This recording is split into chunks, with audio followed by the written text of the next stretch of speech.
आधी रात को फूड ब्लॉग्स देखने के बाद मेरे मियाँ ने कहा क्यों ना सुबह हलवा पूरी हो जाए। अब ये वो इंसान है जिसका अपना पेट पूरी की तरह फूलता जा रहा है। ये इंसान रोजाना मुझे कहता है कि मैं कल से जिम जाऊंगा और वजन कम करूंगा। अब हलवा पूरी बनाने की हामी तो मैं भर चुकी थी, लेकिन दिल में ख्याल आ रहा था कि इतना ज्यादा काम करना पड़ेगा। अब चने बॉयल करो, वो पकाओ, पूरियों का आटा गूंदो, हलवा बनाओ, फिर पूरियां बनाओ, और काम यहाँ खत्म नहीं होता ना। ढेर बर्तन बने हुए होंगे, वो भी धोने होंगे। लेकिन सबसे ज्यादा मरोड़ तो बर्तन बनने का सोच कर पड़ रहे थे मेरे पेट में। लेकिन अब जो भी था करना तो था ही। तो रात में मैंने चनों को बॉयल कर दिया। सुबह तो मेरी जल्दी आंख खुल गई इन लोगों के जागने से पहले। मैंने सोचा चलो मौके का फायदा उठा लेते हैं। उठ के पूरियों का आटा गूंदा, चने बनाए, और हलवा तो मैंने बनाया नहीं, बर्बाद किया। वो अभी बर्बाद हो ही रहा था कि ये लोग भी उठ गए। इनके जागने की टाइमिंग काफी अच्छी थी, तो फटाफट से मैंने पूरियां बनानी शुरू की। जैसा कि मैंने यूट्यूब की वीडियो में देखा था और मुझे लग रहा था कि मेरी पूरियां तो ऐसी ही फूल फूल कर बनेंगी, लेकिन पहली पूरी हमेशा मेरी खराब बनती है।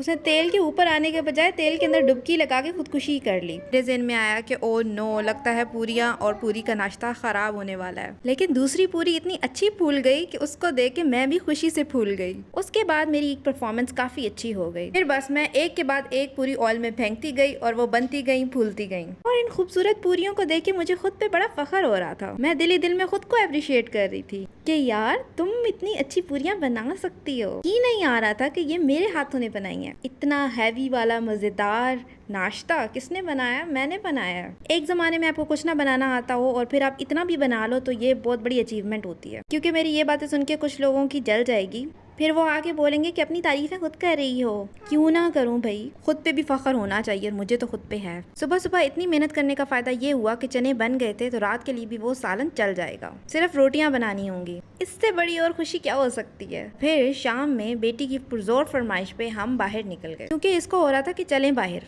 इसको बहुत चस्का लग गया है बाहर घूमने का। मैं बैग नहीं उठाती होती, इसके डायपर और वाइप्स रखने के लिए मैं बैग उठाती हूँ। इसने कहा अम्मा मुझे दे दो, मैं उठाऊंगी। अब इतना भारी बैग उठा के इसे चला भी नहीं जा रहा था, लेकिन उठाना तो इन्होंने ही था। पार्क पहुंचे तो देखा कि कोई इवेंट चल रहा है, फूड स्टॉल्स लगे हुए हैं। अब फूड स्टॉल्स हम देखें और वहां पर ना जाएं, ऐसा तो पॉसिबल ही नहीं है। हम भी वहां पहुंच के देखने के लिए क्या चीज है, कोई हमारे लायक चीज है या नहीं है। लेकिन ये कैंडीज वाला स्टॉल देख के हमारी बेटी तो पागल ही हो गई। इसने कहा मुझे तो लेनी ही लेनी है। बड़ी मुश्किल से हम यहाँ से बच के निकले। कोई मजेदार चीज नहीं थी, बस समाविये को एक चॉकलेट मिल्क मिल गया और ये उसी में ही खुश हो गई। खूबसूरत सा गोल मटोल चांद आज चमक रहा था। लेकिन हम ऐसे रोमांटिक सीन्स को एंजॉय नहीं करते, क्योंकि हमारी बेटी हमें अपने पीछे पीछे भगा रही होती है। तो जब आपके पास एक हाइपर एक्टिव टॉडलर हो तो आप ऐसे सीन्स को एंजॉय नहीं कर सकते।